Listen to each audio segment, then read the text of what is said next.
welcome, welcome to the beautiful city of Savannah. Oh, yeah. We are known as the hostess city, where you get the most of everything from Southern food, yum yum, hospitality, and a whole lot of peaches. How many Georgia peaches do I have out here? All right. Again, we want to welcome you to our rally to get out to vote. And we thank you so much. We have so many great things that's going on in the city of Savannah, where people are canvassing, making those necessary phone calls, or having coffee with others, sitting down talking about what's happening in the world. But no matter what it is, we're exercising our right to what? Vote. And that's what's important. So my name is Theresa Watson.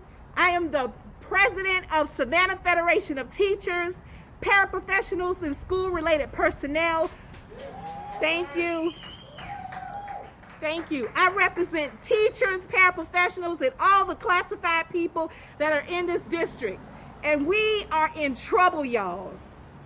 When I say we are in trouble, we need people in these offices that's going to stand up for us. We're in trouble, y'all. We need to elect people who are going to go with our agenda. Y'all, we are in trouble. That's why it's so important that we go out here and vote for people who have our best interests at heart and not voting against us, but for us. So with that being said, I want to tell you thank you, thank you, thank you. And I'm going to call on my next person who's going to come before you. And that's other than Christy Hume, who is the president. Let's show her some love. The president of the Savannah Regional Central Labor Council. She wears so many hats, y'all. I can't keep up with her. I call her Speedy Gonzalez. But one thing I can say, she is dedicated to the work. She is so dedicated to the work, y'all. So with that said, I'm going to step aside and let her bring you a few words of greetings. Good evening, good evening. I said good evening. Good evening. Glad y'all could make it out here. How many of you voted yet? How many? How many are going to go vote within the next day or two? I want to see everybody else's hands raised. It's important that we get out and vote. We have an opportunity to make history here in Georgia. For far too long, labor unions, we've had the cards stacked against us. Well, guess what? We have an opportunity to have the cards in our favor. And that's with Warnock and Ossoff. Okay? I don't know if y'all seen the commercials, all the negative ads that Purdue and Loeffler set out. Lies. Lies. They're going to increase middle-class taxes. Lies. They're going to come take your guns and confiscate them. Lies. They're going to take away your health insurance. Lies. I'm sitting there looking at the TV commercials and say, take a look in the mirror. I mean, if they have to resort to fear tactics to get your vote, are they worthy of your vote? No. And I tell you what, neither one of them have given us the time of day. Neither one of them will sit down with labor and discuss our issues. We have two candidates that are not only going to sit down and discuss our issues, they're going to fight with us and they're going to fight for us. And that's what we need here in Georgia. Amen? So with that, I encourage you, if you voted, then you go pick up your neighbor, you go pick up your mother, your brother that doesn't want to get off the couch, whatever it is, and you take them to go down to vote. Because this is important. We can take this, we can win this, and we can make history. We can let everybody in the United States know that Georgia was here and we turned the tides. We are going blue, folks. I want to thank everybody for coming out today. I appreciate it, and I also want to extend a warm welcome to you. I appreciate you coming. I'm highly honored that you're here. So with that, I'm going to hand it back over to Theresa. Thank you. You can do better than that. Let's clap. Yeah! Thank you, Christy. Thank you, Christy. We will now hear from our president. I thought I saw Jerome. Our president from our local APRI, Mr. Jerome Irving, who would come and greet us. Thank you. Jerome is working hard, y'all. When I'm talking about when you say a person who never miss a beat when it comes to putting things out and getting things done, he is doing the work here in Savannah. We are so very proud of our local chapter of APRI. Jerome Irving. Good evening, everybody. Fired up! Ready to go! Fired up! You ready to go? I'll tell y'all like this. We've been beating the pavement since the elections began. We haven't stopped and we're not going to stop. Every day we at somebody's door, every day we on somebody's telephone calling. We're trying to make a difference. But I'm going to tell you something. All the difference that we can make, it's not worth a hill of beans if we don't hold our people that we put in office accountable. We have to hold them accountable. So with that being said, we have to put somebody there that we need, that we know that we can hold accountable. People making this the richest person in the Congress. How are you gonna hold them accountable? You can't. Put somebody there that's gonna work with us. Theresa said it. We need help. The teachers need help. The school bus drivers need help. We got to have somebody there. So to do that, we got to get out and vote. We got to if everybody get 5 people to go to the polls, we can make a big difference. Just say 5. 5. Bye.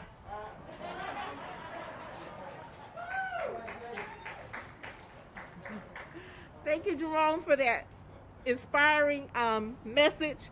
And now we will hear from the lady herself, our state federation president, Miss Verdelia Turner. A hard-working, passionate person who wants to make a change and a difference in Georgia. Verdelia Turner.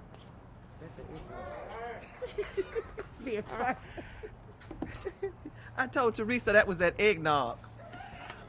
We're just glad everybody's here, and I'm so glad to see so many SFT members here. If you're an SAT member, shout AFT! SFT!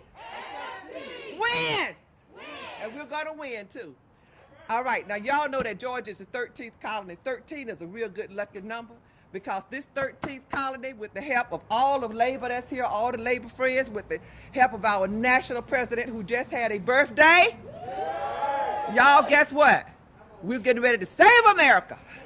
On January the 5th, we're going to do it. That's all I got to say. I feel so positive and so good about this thing, y'all. I could just, hey, I could do the holy dance. But anyway, that's enough said. So come on back here, Theresa. We're just happy that you're here.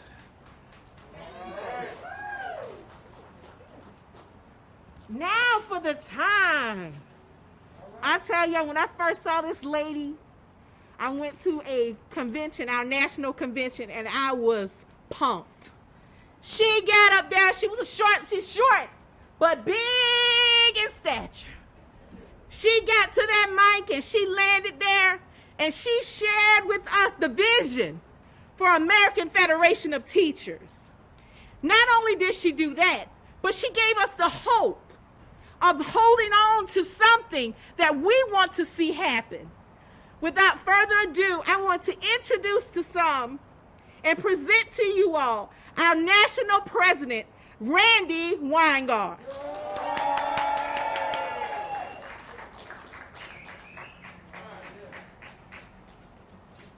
So, you know, when I taught high school students in Brooklyn, New York, my first class, there were some young ladies there who took me aside one day and said, You know, Miss Weingarten, you walk the walk. I'll never forget that. What you're doing in Savannah, what you're doing in Atlanta, what you're doing in Athens, what you're doing all over Georgia is you're walking the walk. You're knocking on doors. You are making sure that we are doing everything we can to have a democracy. And you're doing it in the midst of a COVID surge. Let's be real about what's going on here. You got two current senators who, during this period of COVID, figured out ways to enrich themselves as Georgians were getting sick and continue to get sick. But what you're doing is you are doing what John Lewis did, frankly, on the Edmund Pettus Bridge. What John Lewis did every day, he represented Georgians in Washington. He walked the walk. He fought for people. You're fighting for people, as Christy just said, as Theresa said. These two senators, they don't give a damn about regular people. They haven't from the moment they've been in the Senate, and they won't if they get back to the Senate. We know who Ossoff is.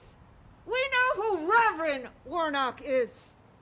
We know what they have done in terms of people in Georgia. We know they care about people in Georgia.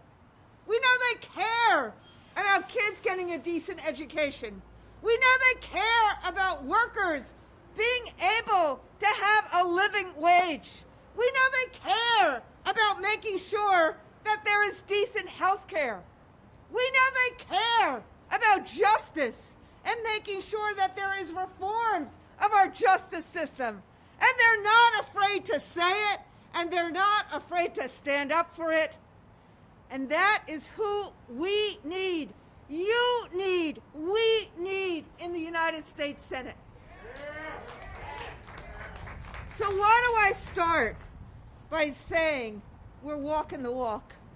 Because frankly, if all of you in the midst of COVID are knocking on doors and walking that walk, then your national president can come to Georgia and to say thank you to you regardless of what's going on with COVID. That's what I mean about walking the walk, standing up together, shoulder to shoulder, even with our masks on, for me to say thank you, for me to say thank you for saving democracy, for me to say thank you for creating opportunity. Whether you are an air traffic controller or a teamster or a teacher, we in the labor movement create opportunity each day through our contracts, through our activism, through our work in trying to make America a place where work means opportunity. That is what you do. And I'm really honored that we have four of our staffers here who have taken off to actually be here each and every day of this Georgia runoff. Jessica, Brendan, Marcia, Tanya, just wave. You promised me you weren't going to be invisible.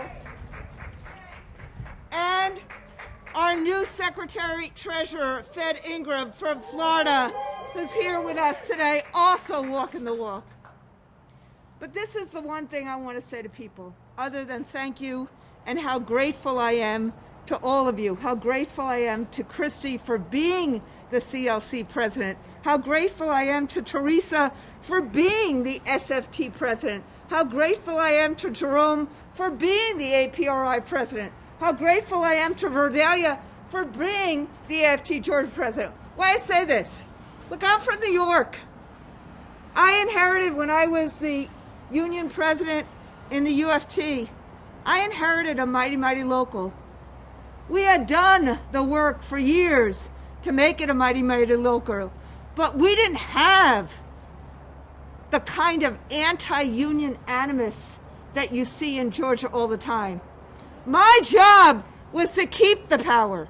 What you are doing every single day is you're making the road. You're creating power each and every day for regular folk, and you need to be honored each and every day for that work.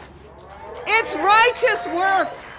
Every time you stand up in a school, Theresa, to create safety for someone else, that's righteous work. Every time we try to fight for funds for kids, that's righteous work. Every time we fight for decent wages, that's righteous work. Every time we fight to keep people having health care if they have pre-existing conditions, that's righteous work.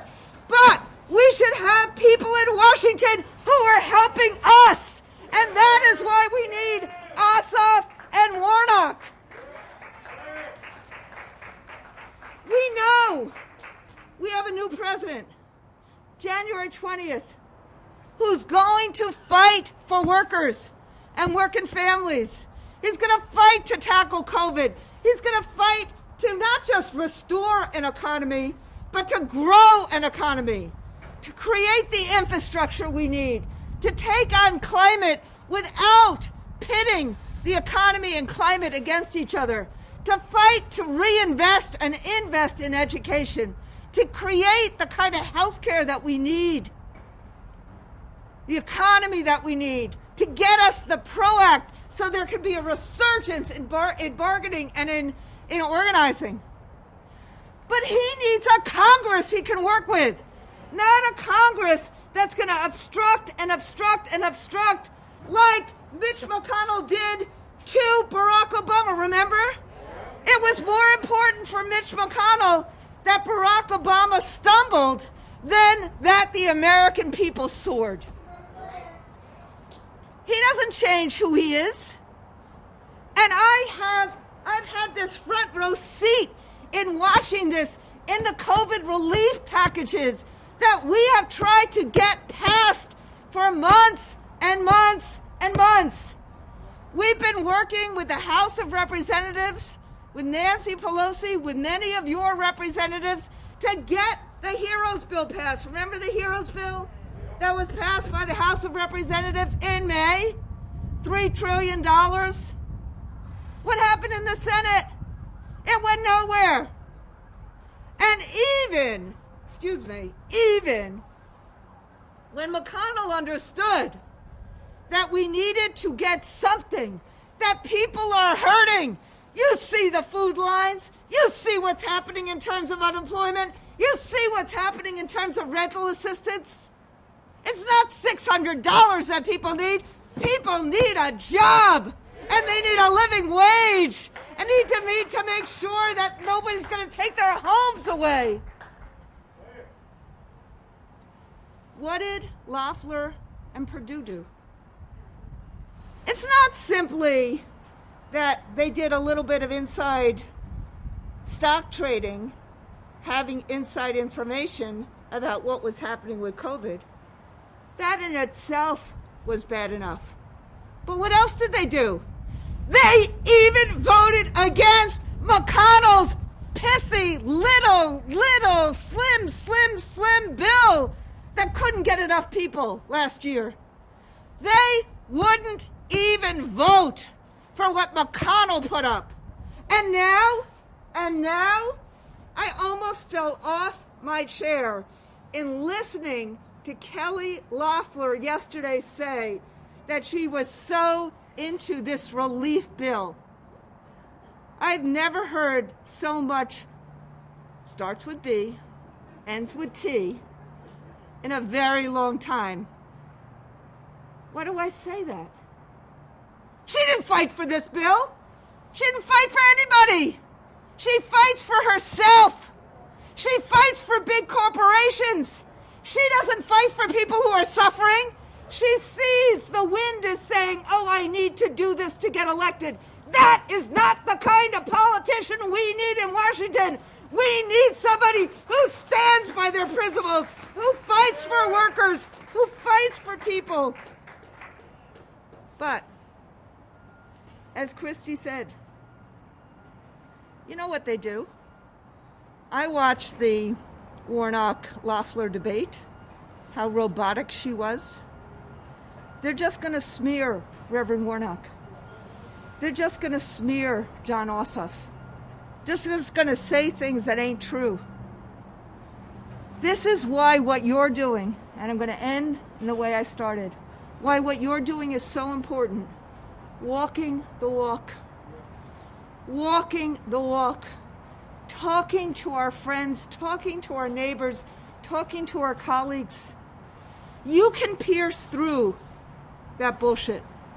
You can pierce through those lies. You, because our neighbors, our communities, they know you. They know who you are. They know your heart. They know what you stand for. They know we're all in this together. And if we win, because it's not a win, we got a lot of work to do between now and January. But if we win on January 5th, then Georgians are going to be better off. And then America is going to be better off. And then Joe Biden is going to have a shot to actually make America better. That is what we owe him, and that is what, more important, we owe all of us to have an America that befits who the working people are in this country. Thank you, Georgia. So, we ready to keep working? We ready?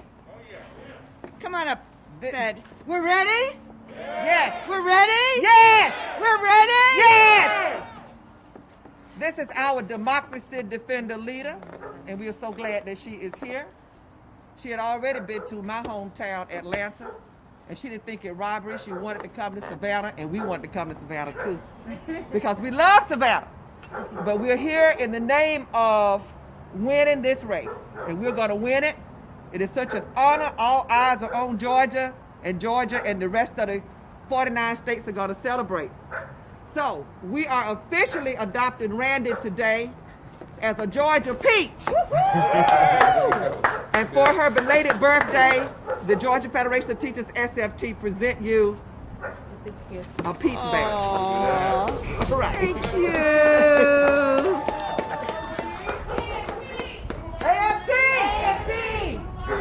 AFT! Thank you, everybody.